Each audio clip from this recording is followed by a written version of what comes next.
Para penghuni surga, dia punya karakter. Karakternya apa? Dia punya karakter yang sabar, sabar, sabar. Setiap kali ada hentakan, tonjokan, istilahnya pukulan yang Allah berikan kepada kita, sabar. Kita dipukul, kita bangkit lagi, pukul, bangkit lagi, pukul, bangkit lagi. Sampai kapan ya Allah pukulan ini? Sampai engkau mati dan kembali kepada Allah Subhanahu wa Ta'ala. Berhenti semua pukulan itu, berhenti semua ujian itu. Dan malaikat menyambutmu, sudah selesai, sabarmu sudah selesai, sudah saatnya beristirahat ke dalam surga. Begitu teman-teman semua.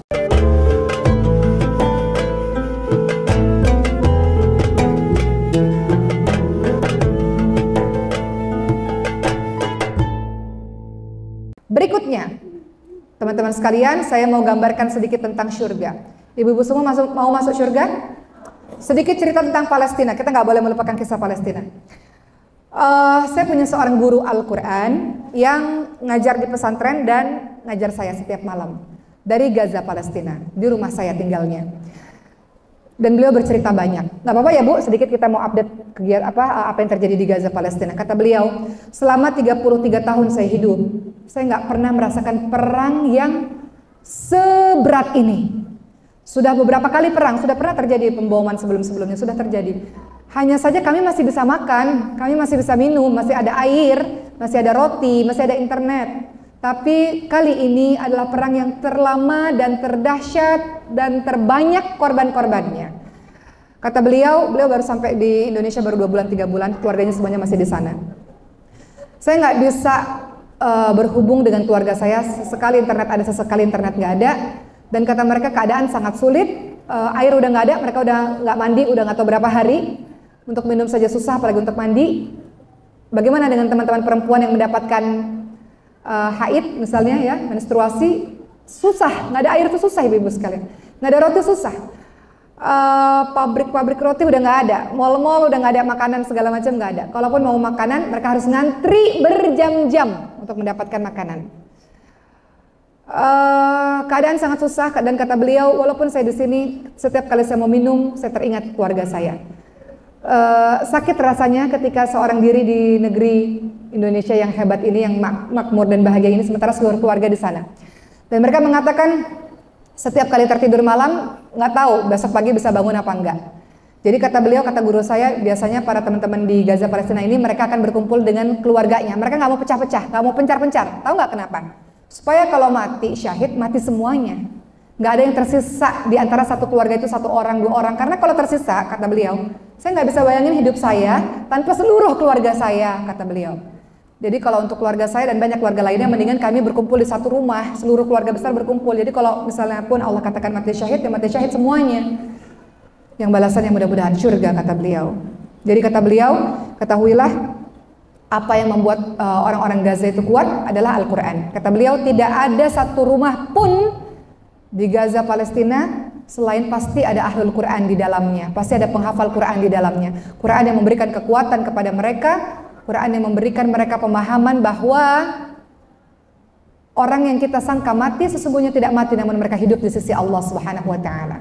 Betul nggak? Justru kita yang hidup ini mungkin kita mati karena hidup kita nggak pernah memberi arti, karena hidup kita nggak pernah ada manfaatnya, karena hidup kita betul-betul buta dari Allah dan Rasulnya misalnya. Sesungguhnya kita yang hidup mungkin kita mati, tapi mereka yang kita anggap mati sesungguhnya mereka hidup di sisi Allah Subhanahu wa Ta'ala.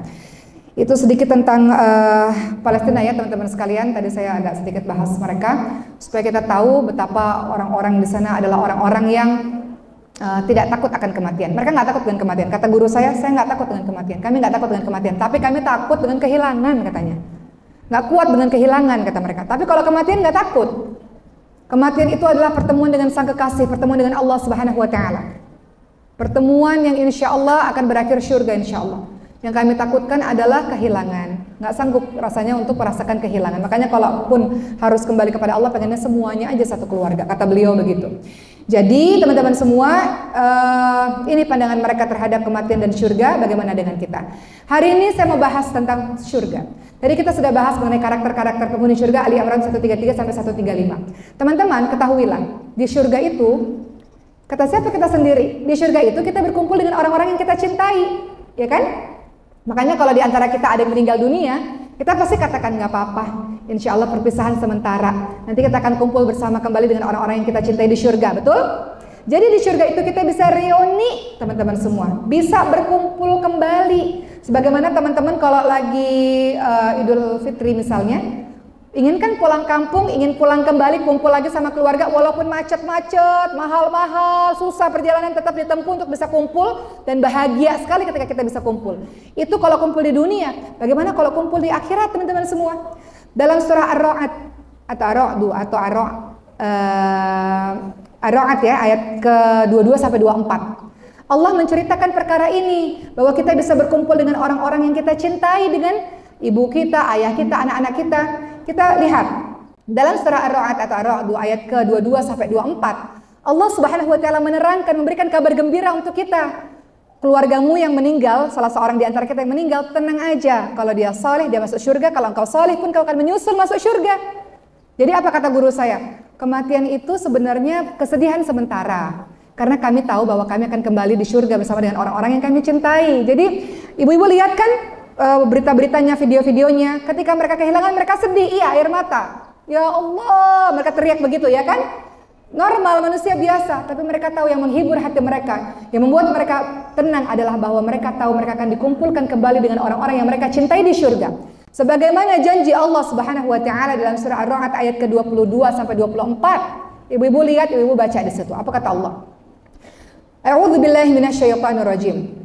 Ulaika lahum uqabad dar jannatu 'adnin yadkhulunaha wa man salaha min abaihim wa azwajihim wa dhurriyyatihim wal malaikatu yadkhuluna 'alaihim min kulli bab salamun 'alaikum bima sabartum fa ni'ma uqabad dar.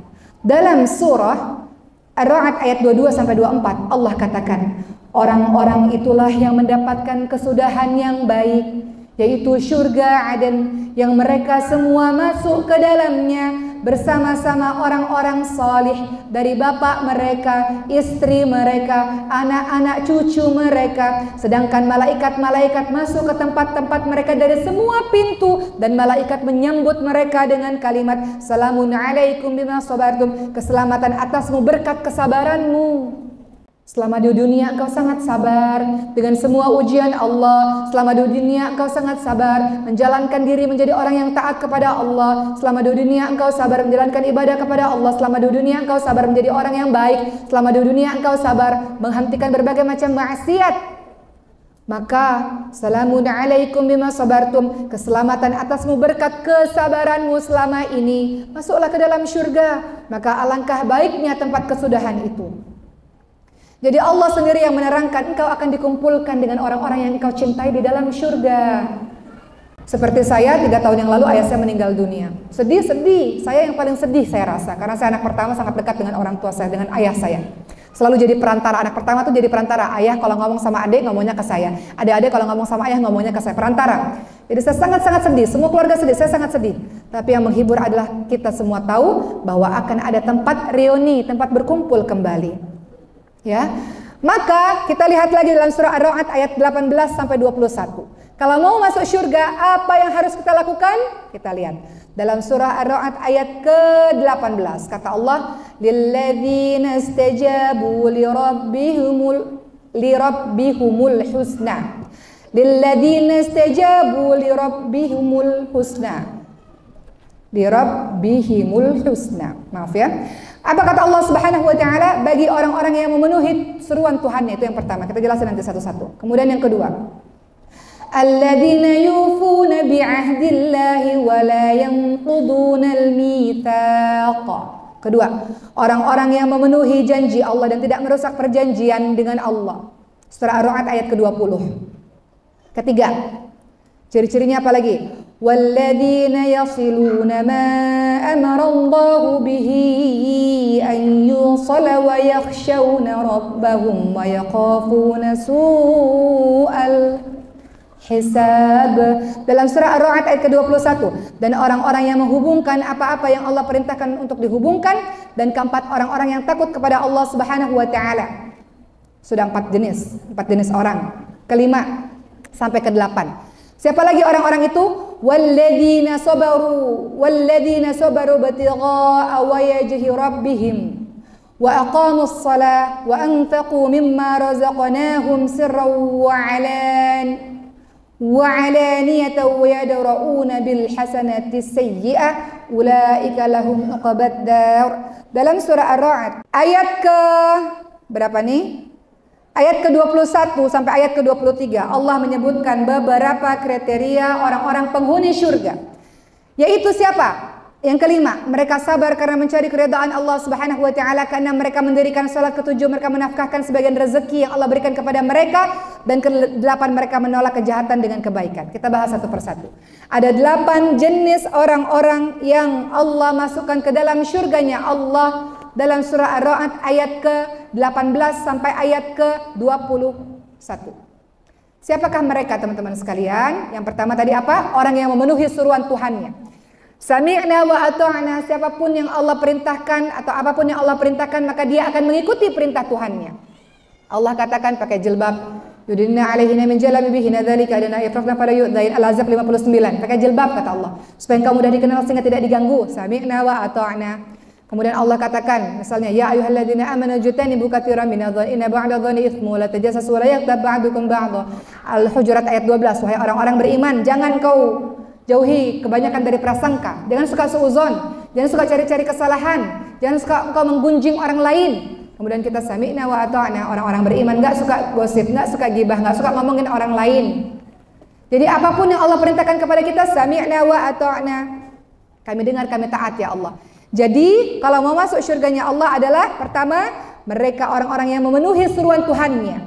Kedua, mereka yang memenuhi janjinya kepada Allah Subhanahu wa taala. Teman-teman, sebelum kita masuk ke alam dunia, kita ada alam rahim. Sebelum kita ada alam rahim, kita ada alam ruh.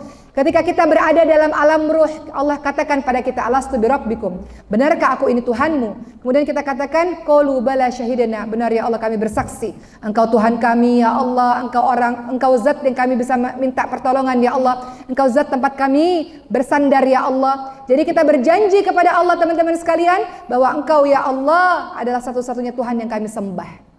Dan semua janji-janji lainnya. Kalau engkau mau masuk surga, maka penuhi janjimu dengan Allah Subhanahu wa taala. Ketiga, menghubungkan apa-apa yang Allah perintahkan untuk dihubungkan, maknanya adalah istiqamah. Istiqamah yang berkesinambungan, yang berjalan sesuai dengan aturan Allah dan Rasulnya.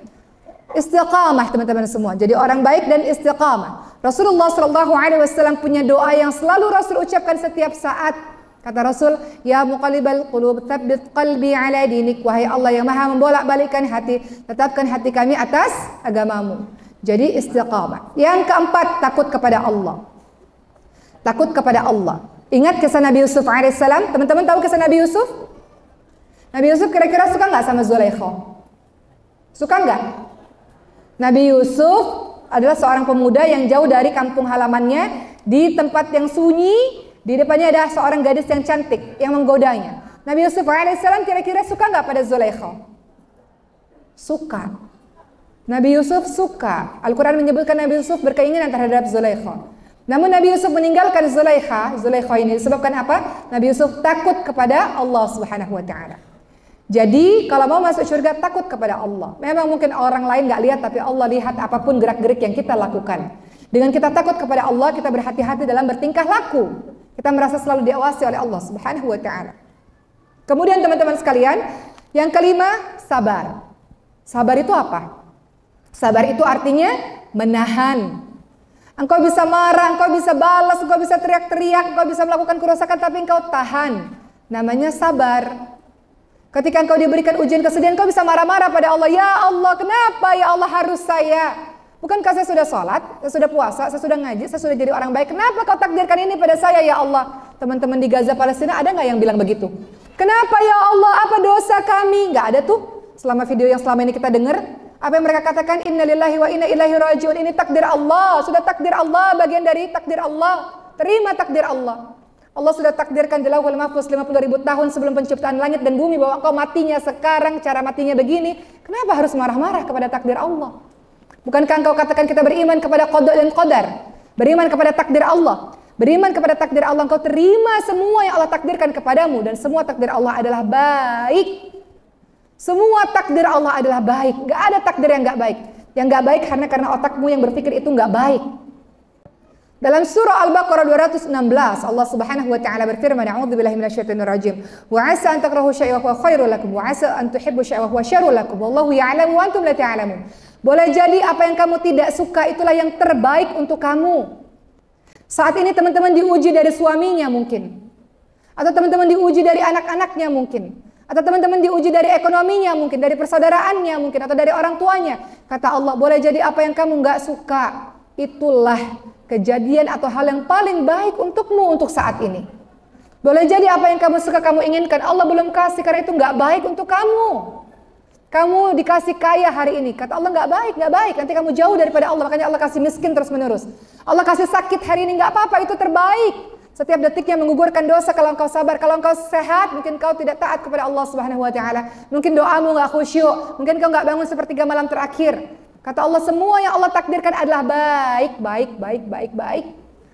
Semuanya adalah baik. Jadi, kalau engkau ingin masuk surganya Allah Subhanahu wa taala, teman-teman sekalian, beberapa di antaranya adalah engkau sabar. Sabar maknanya adalah menahan. Sabar dari ujian Allah, sabar dalam menjalankan ketaatan, sabar dalam meninggalkan kemaksiatan, sabar.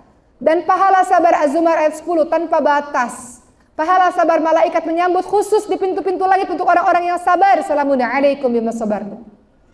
Sabar teman-teman semua. Gak mudah untuk sabar. Saya pun mengatakan ini gak mudah. Kadang-kadang Allah menguji kesabaranmu dengan berbagai macam cara. Dalam surah Al-Baqarah 153 sampai 155. وَلَنَبْلُوَنَّكُمْ بِشَيْءٍ مِنَ الْخَوْفِ وَالْجُوعِ وَنَقْصٍ مِنَ الْأَمْوَالِ وَالْأَنْفُسِ وَالثَّمَرَاتِ وَبَشِّرِ الصَّابِرِينَ. Allah mengujimu dengan apa? Kadang-kadang Allah uji engkau dengan ketakutan. Ibu-ibu pernah takut dalam hidup?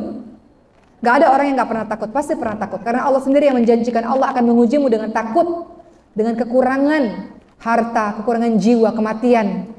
Orang-orang yang kau cintai, kekurangan buah-buahan. Wabashshirus sabirin, beritakan kabar gembira untuk orang-orang yang sabar, yaitu orang-orang yang ketika ditimpa musibah dia tahu, ya Allah, semuanya bukan milikku, ya Allah. Tubuhku bukan milikku, hartaku bukan milikku, suamiku bukan milikku, anakku bukan milikku, semuanya bukan milikku. Maka sewaktu-waktu engkau ambil, maka ambillah wahai Allah. Inna lillahi wa inna ilaihi raji'un. Sesungguhnya semuanya milik Allah dan kembali kepada Allah. Orang yang dititipi tidak berhak untuk marah. Betul enggak? Kenapa kita marah? Karena kita merasa semuanya milik kita. Makanya kita marah kalau Allah ambil. Betul? Tapi kalau kita tahu bahwa tidak ada yang milik kita, enggak ada, apapun enggak ada yang milik kita, enggak berhak kita untuk marah atas apapun yang sudah Allah ambil dari kehidupan kita. Maka teman-teman sekalian, para penghuni surga, dia punya karakter. Karakternya apa? Dia punya karakter yang sabar. Setiap kali ada hentakan, tonjokan, istilahnya pukulan yang Allah berikan kepada kita, sabar. Kita dipukul, kita bangkit lagi, pukul, bangkit lagi. Sampai kapan ya Allah pukulan ini? Sampai engkau mati dan kembali kepada Allah Subhanahu wa taala. Berhenti semua pukulan itu, berhenti semua ujian itu. Dan malaikat menyambutmu, sudah selesai. Sabarmu sudah selesai, sudah saatnya beristirahat ke dalam surga. Begitu teman-teman semua. Tapi sepanjang kita hidup tidak akan pernah berhenti yang namanya pukulan, dijatuhkan, dihentakkan ya, dengan berbagai macam ujian silih berganti. Sabar. Jadi orang-orang penghuni surga dia punya karakter yang sangat sabar. Baik, berikutnya yang keenam ya. Tadi dikatakan juga termasuk mendirikan sholat. Tentu saja sholat segala-galanya, sholat yang agama, sholat wajib. Setelah sholat wajib yang terbaik adalah sholat malam.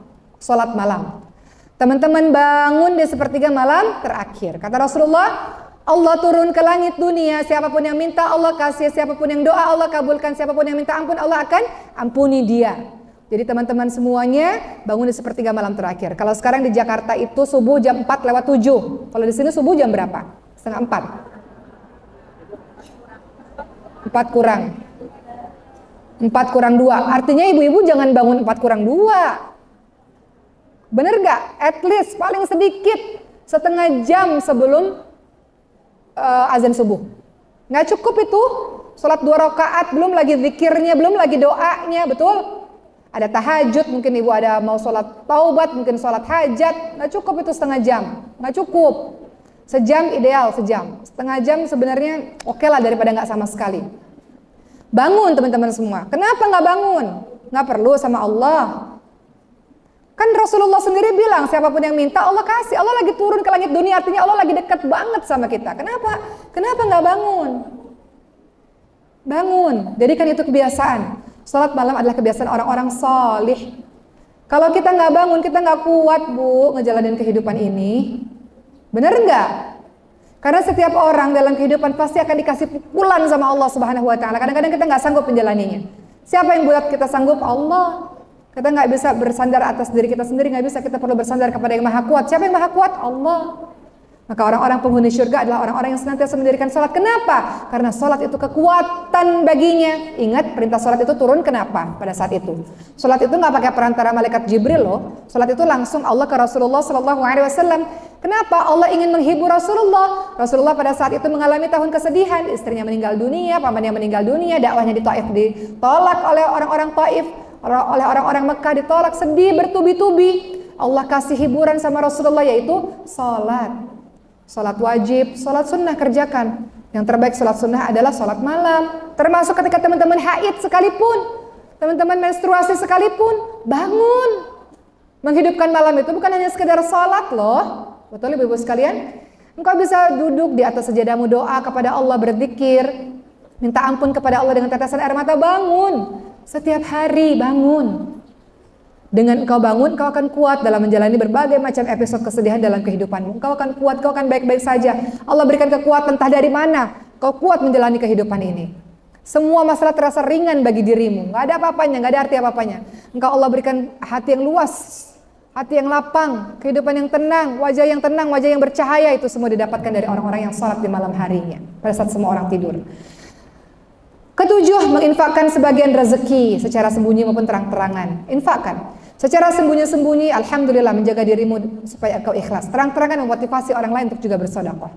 Dan terakhir, menolak kejahatan dengan kebaikan. Ini tidak mudah. Tidak mudah. Allah membolehkan kok kita membalas kejahatan dengan kejahatan yang serupa, boleh. Bahkan orang yang dizalimi itu boleh kok kalau kita berdoa, ya Allah hancurkan dia, boleh. Namun yang terbaik adalah menolak kejahatan dengan kebaikan. Gak mudah teman-teman semua. Tapi itu yang terbaik, gak mudah. Kayaknya ngomong tuh mudah banget, tapi gak mudah kita lakukan. Tapi kita lihat Rasulullah. Apa yang Rasul lakukan ketika orang Taif memukul Rasulullah dengan batu-batu? Kata malaikat, ya Rasulullah, angkat tanganmu, doakan agar mereka itu dihancurkan oleh malaikat menjaga gunung. Kata Rasul, tidak. Mereka orang-orang yang tidak tahu. Aku berdoa agar ada anak keturunan mereka diberikan hidayah oleh Allah dan kemudian memeluk agama Allah Subhanahu wa Ta'ala, dekat kepada Allah Subhanahu wa Ta'ala. Atas semua orang yang pernah menyakiti kita, ibu-ibu sekalian, boleh kita doakan, ya Allah hancurkan dia, ya Allah hancurkan dia, boleh. Tapi yang terbaik adalah, ya Allah berikan hidayah kepadanya, ya Allah, agar dia tidak melakukan kejahatan itu kepada orang lain, ya Allah. Ya Allah, berikan aku, ya Allah, kelapangan hati untuk bisa memaafkan kesalahannya, ya Allah. Itu afdal, itu yang terbaik, teman-teman semua, yang diajarkan oleh Rasulullah SAW.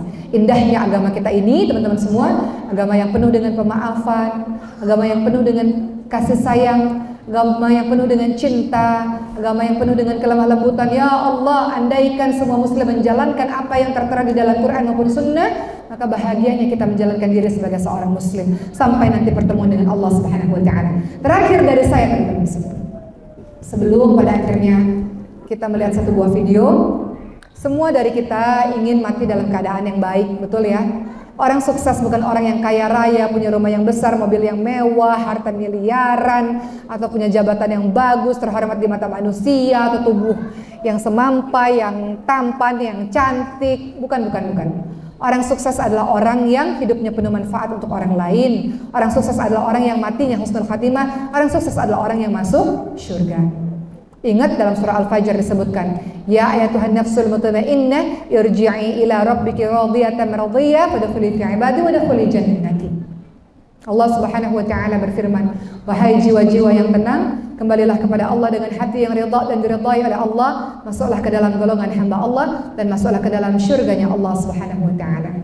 Kita mau masuk syurga dalam keadaan begitu, jiwa kita tenang, kita ngerasa sudah maksimal, ya Allah, ketika di dunia sudah sabar dengan semua ujianmu yang silih berganti, ya Allah, saatnya aku kembali kepada sang kekasih Allah Subhanahu wa Ta'ala.